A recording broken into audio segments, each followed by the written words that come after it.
Welcome back to the Baschamania podcast. This is episode 102, and today Seth Gross joins the show again. We're talking Olympic trial seeds, Olympic trial prep, content, branding, marketing, and of course, all the great wrestling action going on the senior level this week. It's Baschamania! Let me tell you something, brother. He gave us everything he had in him tonight. What you gonna do when Baschamania runs wild on you? Oh, it's gonna be a good one. And business just picked up here on the podcast.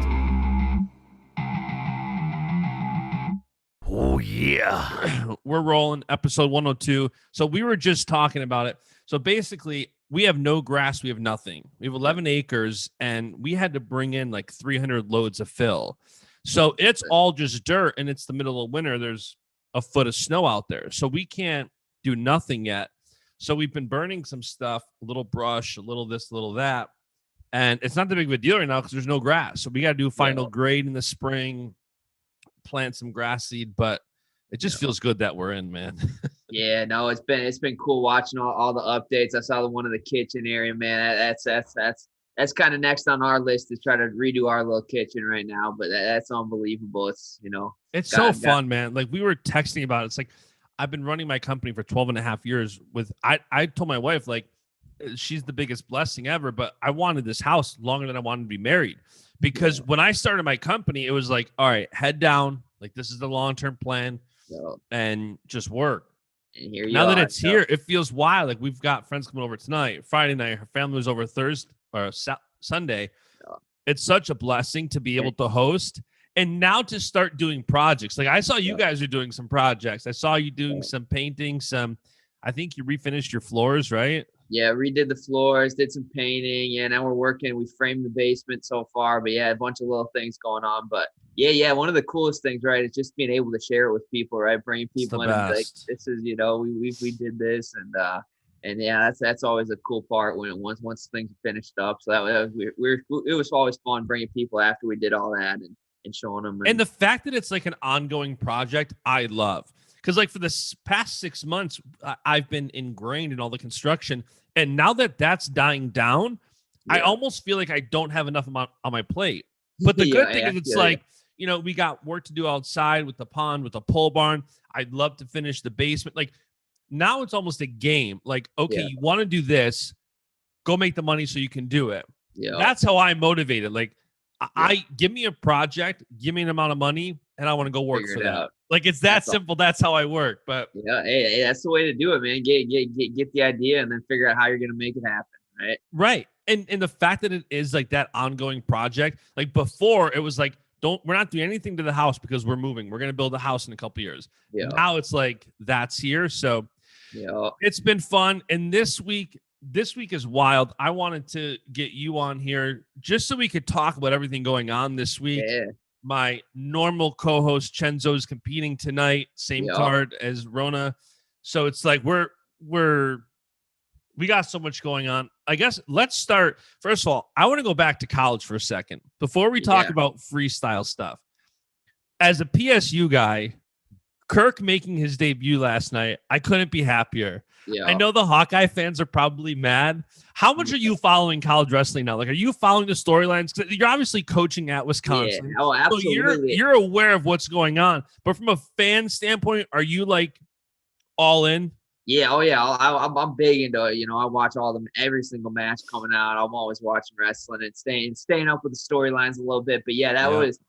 Man, I couldn't believe it. I mean, Caleb has a way of kind of playing with everybody, and you never know what's going to happen. So I honestly didn't think he was going to roll out this year. I didn't have any insider info or anything like that. And I was like, from an outside perspective, I was like, man, he's got to be out at this point. Just hearing the things, hearing the rumblings, and even the internal things that I've heard were like, he's not out like for the year, but he's going to be out a little bit.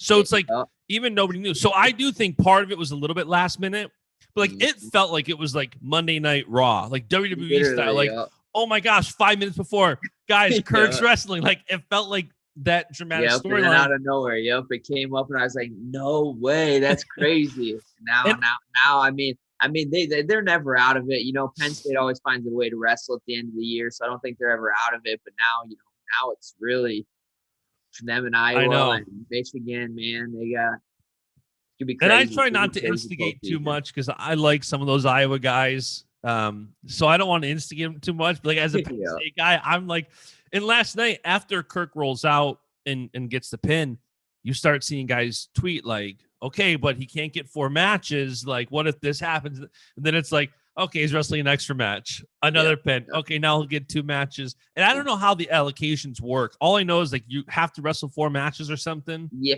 from my understanding, I could be off on this. From my understanding, you just need 4 matches after Big Ten. So if you go, since he has one, right? If he wins or makes it to the finals, that's going to be 4 right there.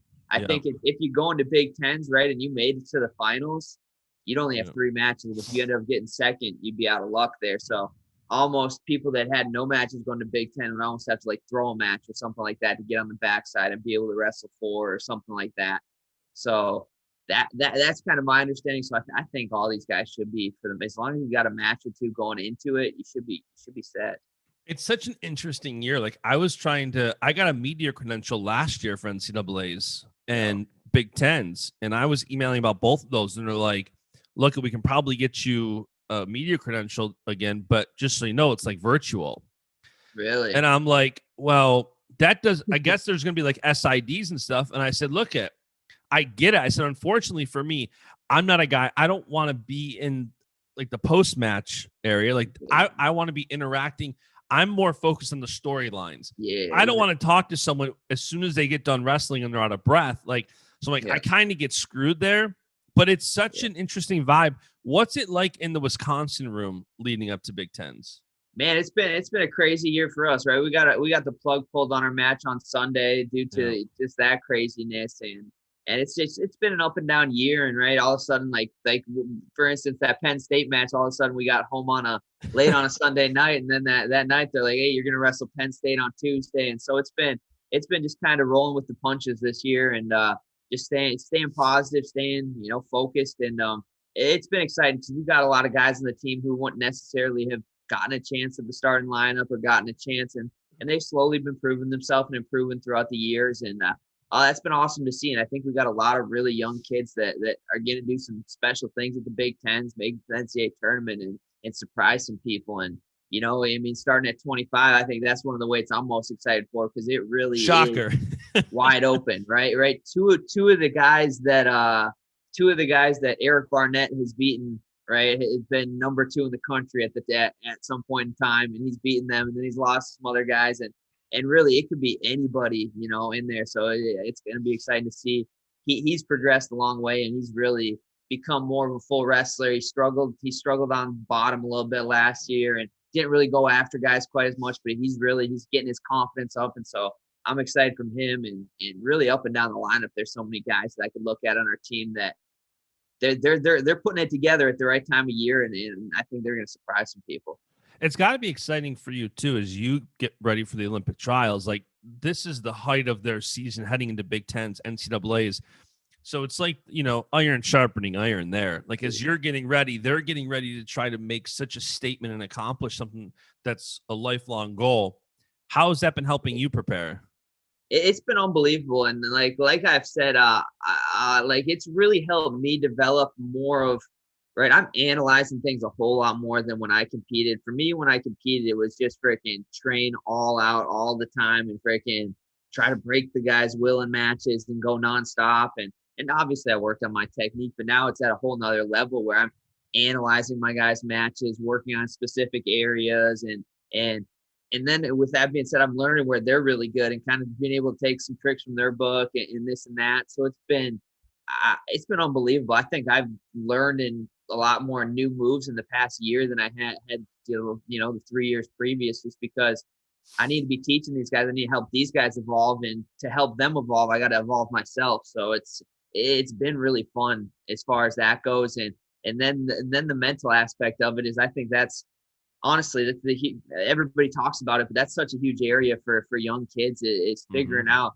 when you get to college, you see those kids that come up and they have that attitude that it don't matter. I'm already here, right? I'm already that good. I'm already going to do well. And they do well. But then you see the guys who are really good in college and they're like, oh, there's levels to this. So it takes them 2-3 years to really start believing in it. And it's like, man, how do you skip through? How do you take somebody who thinks that it takes time to adjust to the college level and adjust them at a faster pace? And it's like, it's tricky, but it's fun and working on that aspect with these guys too, and convincing them that, hey, you are ready for this. You can beat anybody, man. You just gotta go out there and do what you're good at.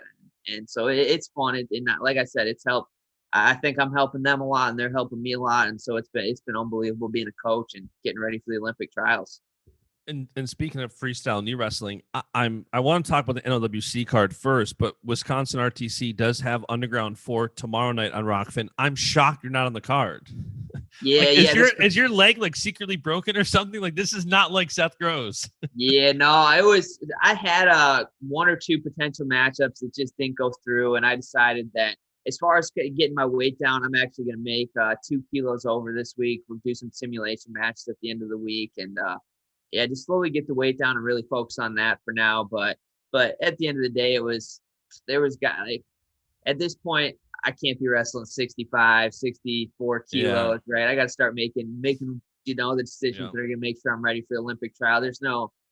Obviously it's fun and right. And any time that probably isn't the month or 2 before Olympic trials, I'll wrestle anybody up to probably 65, 67, wherever kilos right. It doesn't matter. But right now it's like, I got to be a little bit smarter. So I couldn't really find somebody in that weight range that ended up working out. And so it was just get down to weight this week, make 2 kilos and wrestle a couple matches. And then week after that, make 1 kilo and then get to make scratch before trials. And then, get ready to roll. So it's been good. Do you have any matches lined up at all right now before the trials?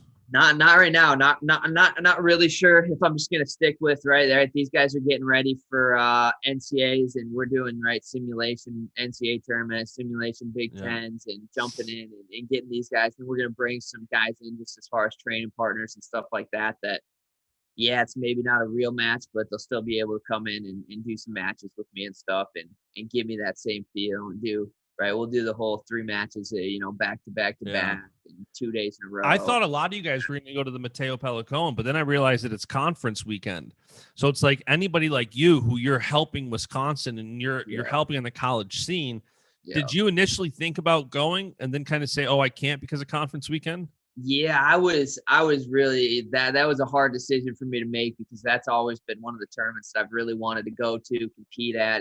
And additionally, I think that I need to keep wrestling to get that international feel a little bit more just because I haven't had a ton of experience as far as that goes. So it was definitely, something that I wanted to make happen, but not being able to have, Bono, Reed, or anybody come with me if I did go, and then not even really have probably a training partner because all those guys are helping the UW guys.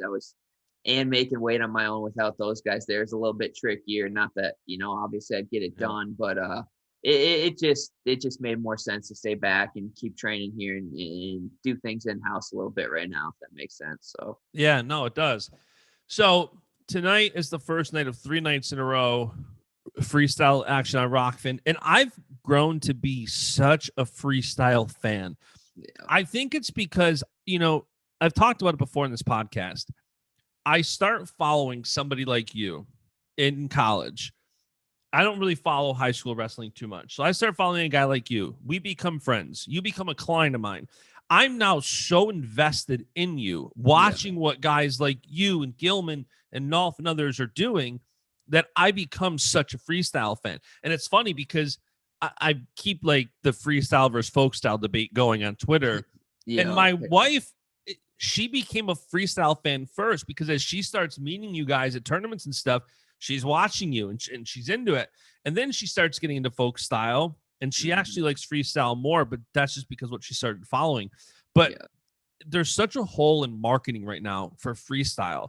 Yeah. And now more than ever, it's like you have 3 events in a row on ROKFIN. Well, Flow's not really going to talk about it too much. They might talk about it after in the matches. They don't really avoid it. But it's not really their job to promote it either. Exactly. It's tricky. I get it. But I'm super excited. That's one of the reasons I wanted to do an episode of the podcast today. And by the way, for the people that are listening, I keep getting asked, like, what day does your podcast come out? I haven't set a date for like reasons like this. Like if it only came out on Mondays or Fridays, a week like this happens, I want to be able to just hop on. So I think also depending on what happens, if Chenzo comes on here more regularly, I'm going to try to get on a schedule consistent, but I want to leave it open for days like this. So tonight, NLWC 5, I am pumped for this. I've been hearing about the matches since they were even like announced. So I've been kind of like keeping it quiet, and now everything's out. This card is just stupid. You've got a little bit of everything. You got great juniors, you got great women's matches, you got great men's freestyle matches. You got Snyder wrestling 3 times. Aside from your bias for your fiance wrestling tonight, what are you the most excited for? And you don't have to omit that. Like that can definitely be one of the matches you're most excited for. Yeah.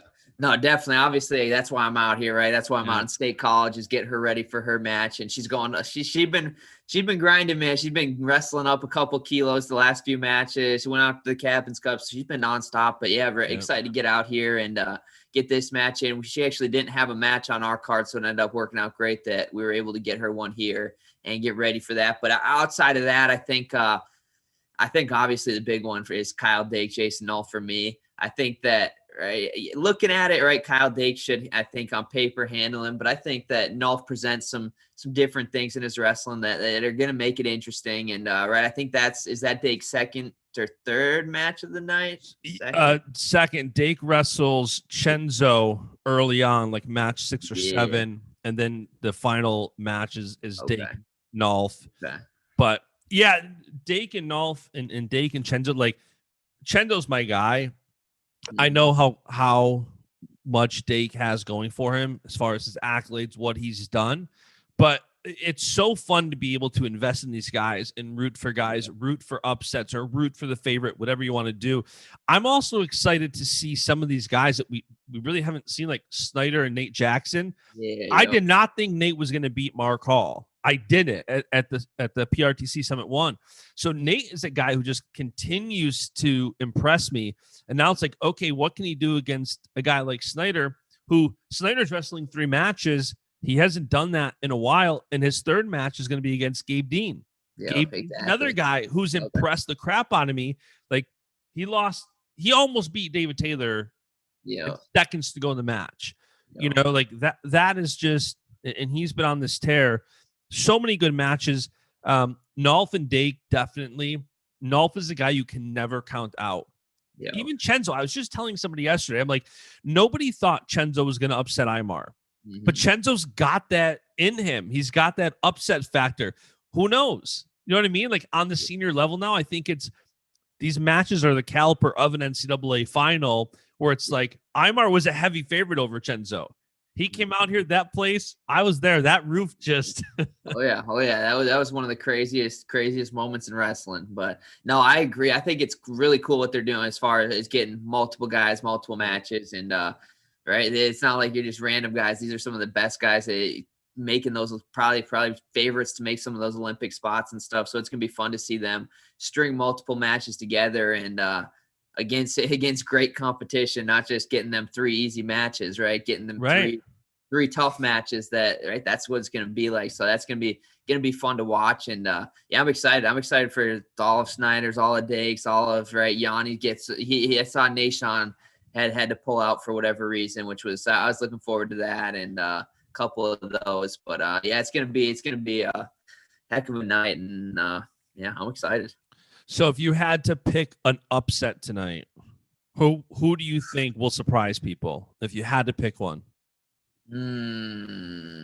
I would want to say, that's tough. That's tough. It really is. I'd say, man, those top dogs are so hard to ever bet against, man. It's so hard. I'd say Gabe Dean outside shop, but maybe him against it. Is he final match against Snyder, I think, third match? So Gabe Dean's the second to last match against Snyder, but Gabe Dean also wrestles Bo Nickel 6 matches before that. Oh, never mind.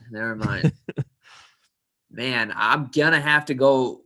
If I had to pick one, I'd say Nolf Dake. I think it's a long shot either way, but if I had to pick one, I'd say that one. I just think so. Dake's really good when guys, are really good at one thing to just stay out of their area. I think Nolf presents a lot of different areas where he's really good, and he throws the million different things at you versus I don't know. I think against Chenzo, he knows a couple of Chenzo. You can see a couple areas where Chenzo's really good, which still he people know, and he still gets it on people and finds a way to his stuff. But I would go with Nolf if I had to pick one. Yeah, I would say that would be my pick of the night, or Chenzo. Chenzo's my guy, so I'm rooting for him with my heart. I know he's capable of it. He's a guy who he has that it factor where you upset a guy like Imar in the NCAA finals as a freshman, you have it. So I think that's my number one, and Nolf too. Nolf too, he was on the podcast, the last episode he was just on, and his sister's fiance tragically lost his life. And it really put things into perspective for Nolf, how grateful he is to have his health, his wife's health, to be able to do what he loves. And the more I talk to people in this podcast that tell me when they're free to wrestle, and especially as a Christian, when you're free to just give it to God, to just compete and not over pressure, not over anything, that's a dangerous thing for a guy like Nolf when he tells you I'm feeling better than ever. So it wouldn't surprise me. I know it would surprise a lot of people because, again, Kyle Dake, NCAA champ, world champ, he is as good as they get. But Nolf and Chenzo, those are my guys, so I'm rooting for them. I can't wait to see Bo and Gabe. I think that's going to be a lot of fun. I think even I don't think Max Dean can hang with David Taylor, but I'm really interested in seeing that match. Nonetheless, I think everybody who trains at the Spartan RTC is they're ready to go. They step on the mat, they're fun. Let me ask you this from 57 kilo standpoint. You got both Vito and Gilman wrestling tonight. Not each other. They're wrestling Sean Russell and Zach Saunders. Yeah. Are you paying attention to these matches? Yeah, I'll tune in for sure. I'll be watching and seeing where they're at. But yeah. I mean, I know those guys. I know what they do. I know what they're about. And it's at this point, right? I know the most important thing for me is just to stay healthy and keep my weight under control and do everything right from here on out and focus on my stuff. But yeah, I mean, wrestling's wrestling, and I love watching, especially 57. There's so many. I mean, huge, awesome matchups that could come about at the trials. I'm excited to see how they end up seeding it. I think that's going to be one of the hardest weights as far as the Olympic trial seeding goes, is 57 kilos. I think personally I could be anywhere from 1 to 6, 7, I have no idea how they're going to do it. What matches actually count, what matches don't. And it's wild, man.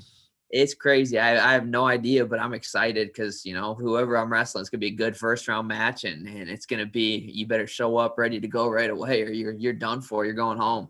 So I'm excited and yeah, I'll be watching those matches for sure. But yeah, I'm just excited for the trials coming up. Yeah, so that's going to be fun. That's NLWC 5 is tonight. Wisconsin Underground 4 is tomorrow night. Anything on that card particularly jump out to you?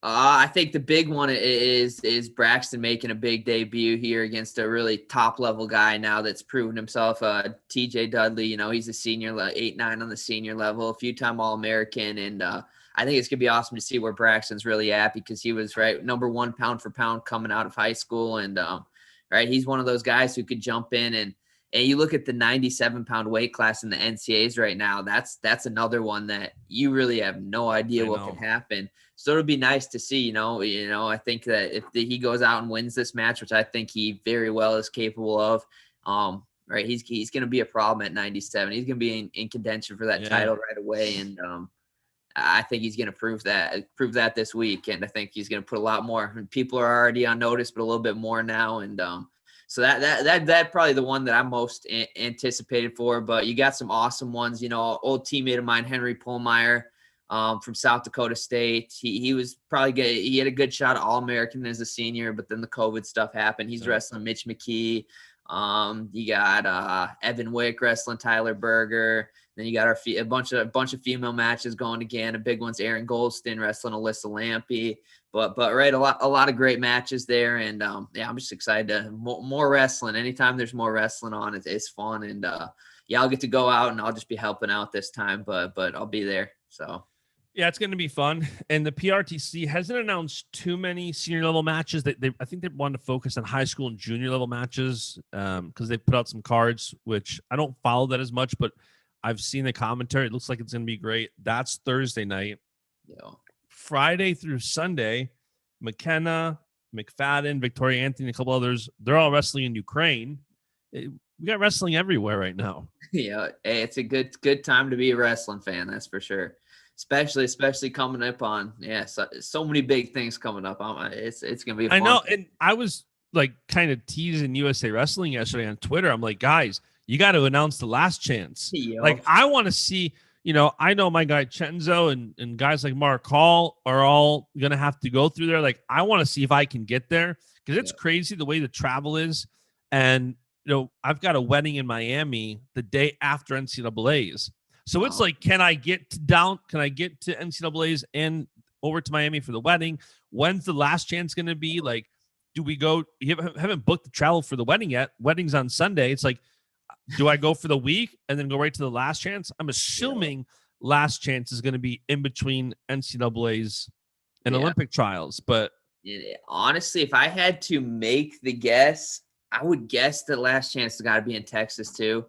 I think so too. I guess it's got to be out there because I would guess they'd go wrestle last chance guys that make it just stay out there. Yeah. And the fact that they're making you get to the Olympic trials on the Tuesday before it even happens for quarantining and all that stuff. Oh, do you really? So I almost want to say it has to be there, right? If they're not going to have time to figure out travel and stuff and fly somewhere, new. So that would make sense. And that would kind of be my guess at it, but I guess we'll see. So I didn't know about the quarantining. So you have to get to the Olympic trials the Tuesday before. So that would make sense because if you're in Texas, you really can't travel. You can't travel to, let's say, Iowa, travel back home to, let's say, State College and then to Texas. Yeah, exactly. And I don't think you can do the last chance the week before NCAA's because you usually give the NCAA guys a shot. So it's got to be that weekend. They don't know if they're going to have fans yet, which I'm so bummed. Like, I typed out a bunch of tweets yesterday, like 15 days to slow the spread. A year later, no fans at Big Tens. Like, but I don't want to be contentious. I'm not trying to divide people, but it is so frustrating. Like, watching guys like you and last night watching the Penn State duel senior night, like watching some of these guys go out in an empty arena. I'm like, man, this stinks. Like, I'm bummed for them. And, I obviously don't have all the answers, but it definitely stinks. I'm glad there's at least wrestling going on. I'm trying to look at the positive. I'm glad the last chance looks like it's going to happen. The Olympic trials are going to happen. Olympics looks like it's going to happen. Those are all good things, but man, it's so weird. Like, my wife and I were just talking, like, I so look forward to going to NCAA's. Last year, I remember being at Big Tens. I was like, you and DeSanto almost ran me over for that. And that match, like, it's so fun to not be there and to not have fans. Like, man, it's crazy to me, man. I was thinking about all that. It's like how normal the Big Ten tournament was last year. And then it was just out of nowhere. And then you're like, well, at least hopefully next year will be a normal season. And now it's like, well, hopefully next year's a normal season. Right. So and that's so wild. At least it's been a little bit more hopeful with the vaccine stuff rolling out and just little things. And people are figuring out how to deal with it a little bit better. So I think that hopefully, fingers crossed, this coronavirus doesn't have some sort of crazy mutation and pull something here. But I'm hoping things will start to get better.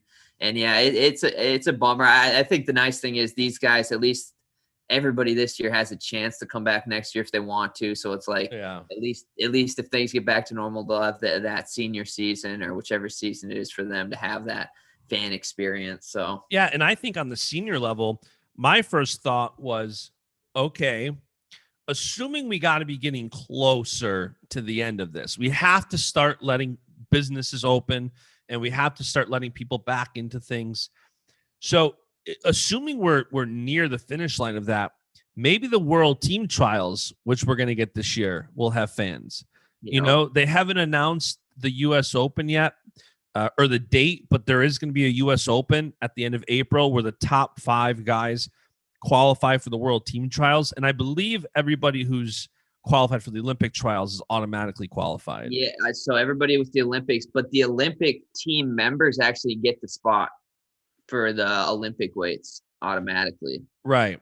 And So, they don't even have to go to the World Team Trials, right? It's so if they choose, they can just be the world representative as well. So then it would just be the non-Olympic weights that would be really out there going for the spot. But yeah, it'll be interesting because that's right.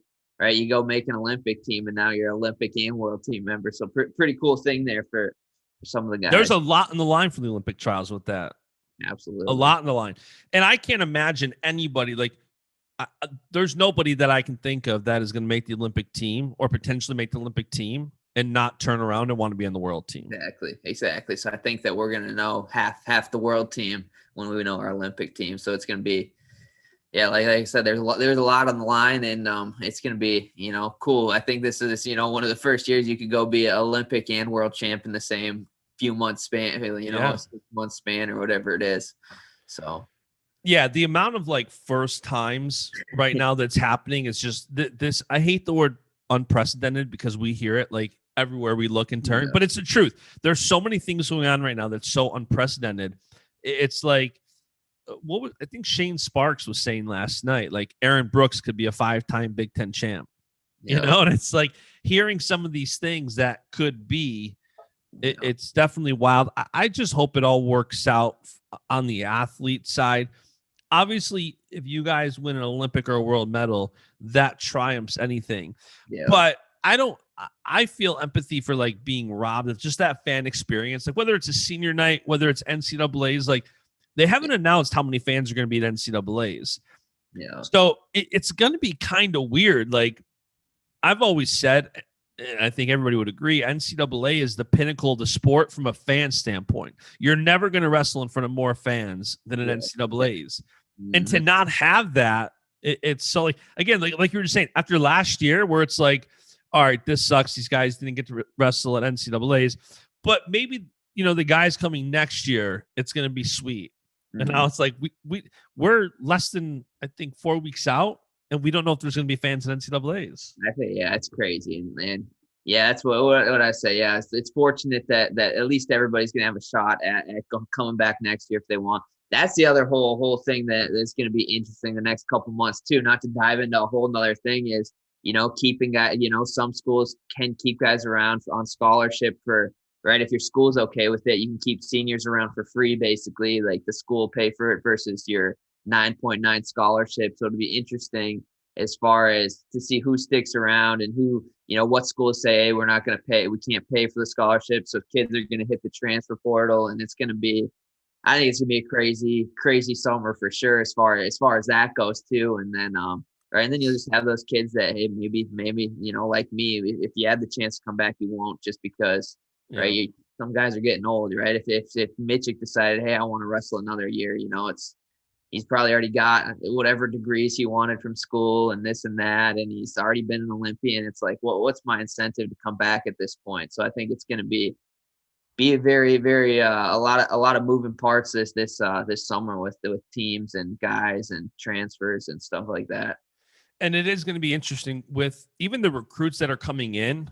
I don't follow the recruiting scene as much as a lot of others, but these recruits that are coming in thinking somebody's going to be gone, and now you might have to wrestle off for a spot that you were maybe recruited on coming in and more than likely being the favorite for that spot. Now you might have to wrestle off a veteran.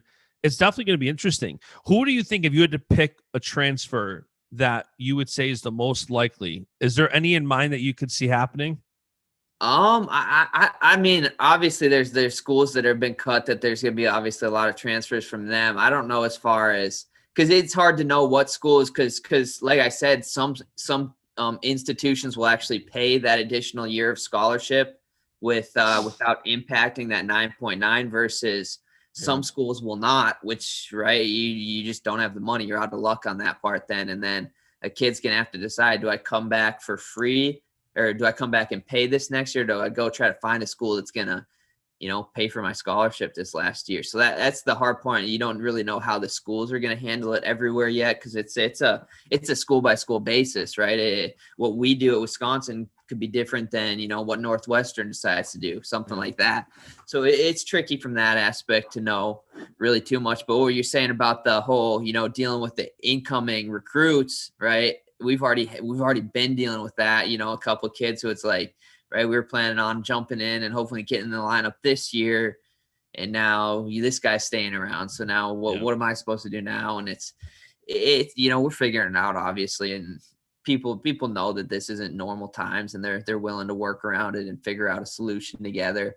But yeah, it'll be interesting as far as that. And the other hard part is these 2022 recruits that haven't got to visit anybody. They just extended the route. I saw that dead period again. I could not believe it. I really, really thought that they'd have a plan in place by now to get this thing back up and rolling. They talked about doing like a quiet period where kids could come to campus, but coaches couldn't leave, and that might. So I was pretty hopeful that April was going to be the end of it, and now they extended again. So it's tough, and now it's getting to that point where most of these kids are getting antsy to make decisions, and it's like, how do I make a decision without really getting to know the coaches face to face, the campus, all the little ins and outs that I'll get when I go to this school. So it's crazy. It's crazy, but it's crazy. You find out for us, we've been seeing a lot of really mature kids through this situation, and seeing, some just learning a lot about these kids through it, which is a good thing, I guess. And it's been interesting, but hopefully that gets lifted here soon so they can actually, get on campuses. Yeah, and there's so many things going on with that, because you also have the name, image, likeness stuff that's right around the corner. So now recruits too, you're giving these recruits more time to make these decisions and thoughts, and it's going to be interesting to see how stuff like the name, image, likeness bill plays into effect, where you see kids nowadays committing and decommitting. But it's going to be interesting to see, do people start making decisions based on schools or programs that are putting a heavy emphasis on brand? I know when Tony Ramos came on the podcast not too long ago, he was saying like they want to feed right into it. They're bringing people in who work with their athletes. They're bringing in photographers. So, it's like, I don't know that a kid's going to want to go to a school just because of that. But if you're between two and one school, focus is more like it's so funny too now, because you're seeing everybody. Like if you just look at, I guess we'll include UNC because I just brought them up, but like if you look at what Iowa versus Wisconsin versus Penn State, you guys are all doing such different things. Like the Wisconsin, the entire staff is all over ROKFIN, putting on cards. NLWC doing the same thing. Iowa's kind of doing their own little thing. They're not really putting on any events other than the one they did on track. UNC is putting a heavy emphasis on brand. So it's going to be interesting to see. You also have, like, not for nothing, as a marketing guy, I love the graphics and stuff that Virginia Tech's putting out. Yeah, those are sweet. I think those are awesome. Like, they definitely caught my eye. I started following them, I think, because of that. I think when I want to say it was when either Jenna or James started training at the SERTC, I started seeing the graphics. I'm like, man, these are killers. So I think that's going to play into things too. By the way, speaking of marketing, I just put an article up on ROKFIN that I don't know if you saw it, but RBY almost lost his Twitter account. He got like hacked. Yeah, I saw one day I was on there and he was like saying some random stuff. I was like, what is this dude talking about? That don't sound like him. Yeah. His profile picture was gone and like had the same reply to like 500 people. I was like, uh-oh. Yeah, so I put an article up on ROKFIN that any single person listening that wants to focus on brand at all, you need to go read this article. It's a free article, so you can make a free account and read it. But like basically, you should have two-step authentication on all of your social accounts so you don't lose that. Try to have a unique password. Lock in your domain name. Lock in handles on accounts you don't use. Like there's things you can do to protect your brand and secure it. So go read that article. I've been telling a lot of guys like you and Roman and others. Roman clearly didn't turn two-step on, but like, so I'm like, I need to start. That's one of the reasons I have this ROKFIN channel is I want to put out more content like that people just aren't thinking. Like I used the analogy in the article that let's say you're John Smith. You can't get johnsmith.com. you got to go.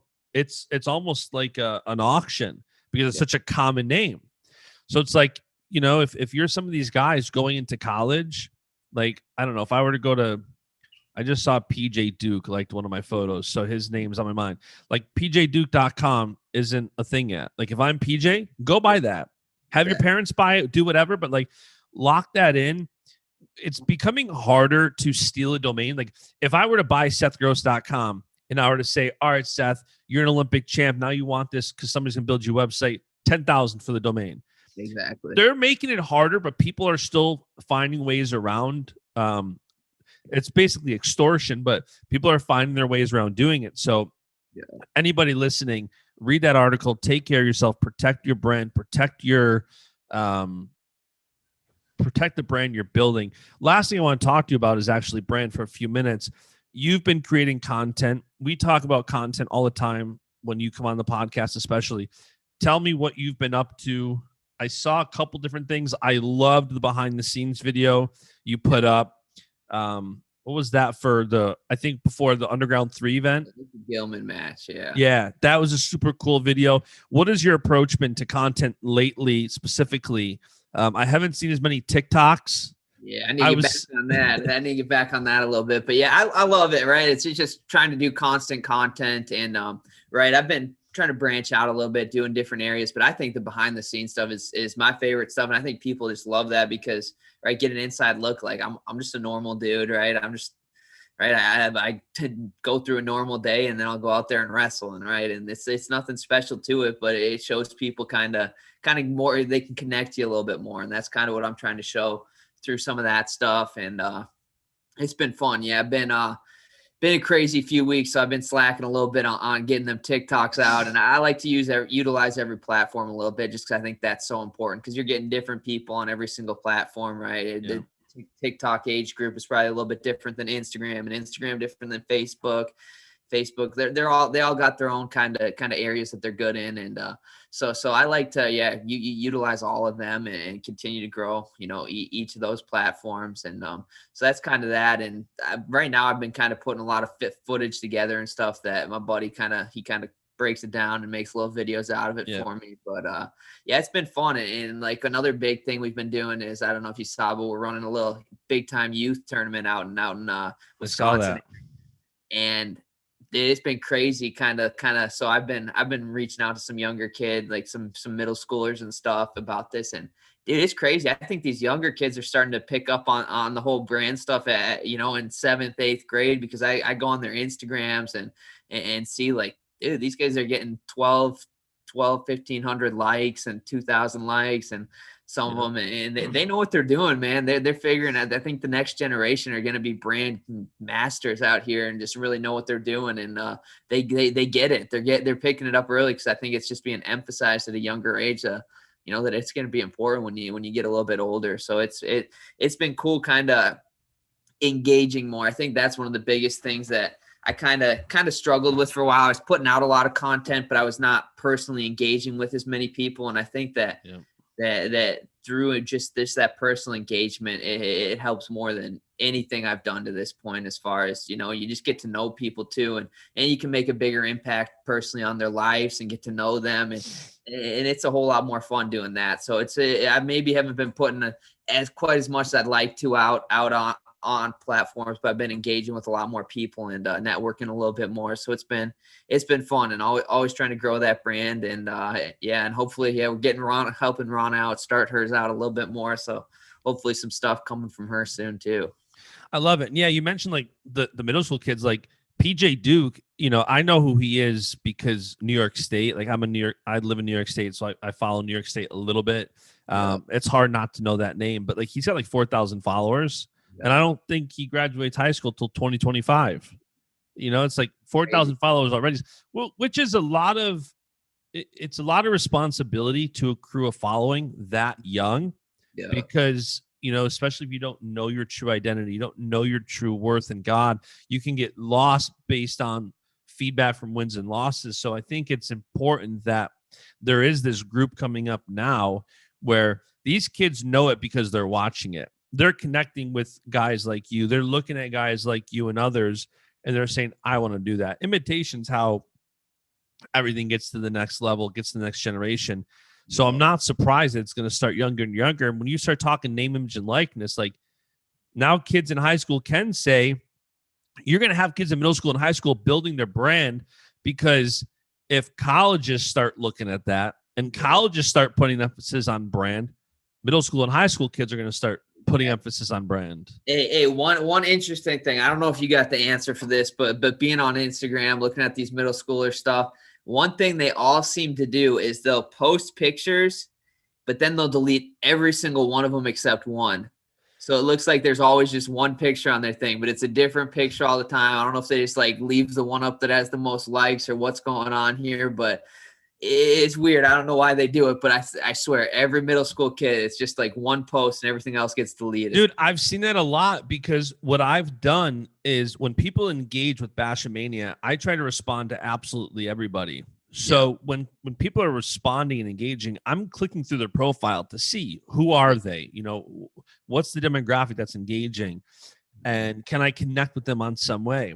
And I'm seeing that too. Like I'm seeing people with thousands of followers, no post, they only use their story, or it's like one post or two posts. And I'm like, I don't know. I don't know how many posts I've got. I probably got at least 1,000 on there. Yeah, I don't want to be deleting those. I like those posts. I like looking back. My Facebook time pops up.